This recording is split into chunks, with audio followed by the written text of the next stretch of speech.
Trichy cantonment பகுதியில் அரசு உதவி பெறும் பள்ளியானது செயல்பட்டு வருகிறது. இந்த பள்ளியில வந்து 10ஆம் வகுப்பு படிக்கின்ற மாணவர்கள், அதாவது நேற்றைய தினம் அரையாண்டு தேர்வு முடிந்த நிலையில மதியத்திற்கு மேல் 10ஆம் வகுப்பு படித்த மாணவர்கள் ஒரு 10 பேர் திருச்சி ஐயாளம்மன் படித்துறையில் இருக்கக்கூடிய காவிரி ஆற்றில் குளிப்பதற்காக வருகை தந்துள்ளனர். அப்போது குளித்துவிட்டு போகும்போது இதில் ஆழ்வார்த்தோப்பு பகுதியைச் சேர்ந்த ஜாகிர் ஹுசைன், பீமநகர் பகுதியைச் சேர்ந்த விக்னேஷ், எடமலைப்பட்டி பகுதியைச் சேர்ந்த சிம்பு என்ற 3 பேர் வந்து நீரில் மூழ்கி உள்ளனர்.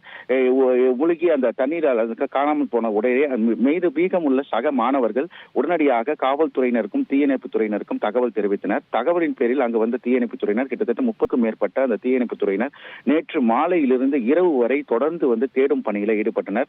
ரப்பர் படகு மற்றும் ஸ்கூபா டைவிங் பண்ணக்கூடிய அந்த உபகரணங்களோடு தேடிய நிலையில தொடர்ந்து இருள் சூழ்ந்ததன் காரணமாக அந்த தேடும் பணியானது நிறுத்தப்பட்டது. இரவு இன்று காலை 6 மணி முதல் தேடப்பட்ட நிலையில ஒரு மாணவர், அதாவது ஜாகிர் ஹுசைன் என்ற மாணவருடைய உடல் வந்து சடலமாக மீட்கப்பட்டது.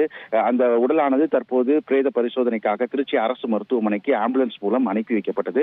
மீதமுள்ள விக்னேஷ் மற்றும் சிம்பு ஆகியோருடைய உடல் அவர்களை தேடும் பணியானது தொடர்ந்து இந்த பகுதியில் நடைபெற்று வருகிறது. அதாவது தேர்வு முடிந்த பிறகு குளிக்க வந்த மாணவர்கள் வந்து ஆற்றில் வந்து சடலமாக மீட்கப்பட்ட சம்பவம் வந்து பெற்றோர் மற்றும் உறவினர்களிடையே மிக பெரும் ஒரு சோகத்தை ஏற்படுத்தியுள்ளது.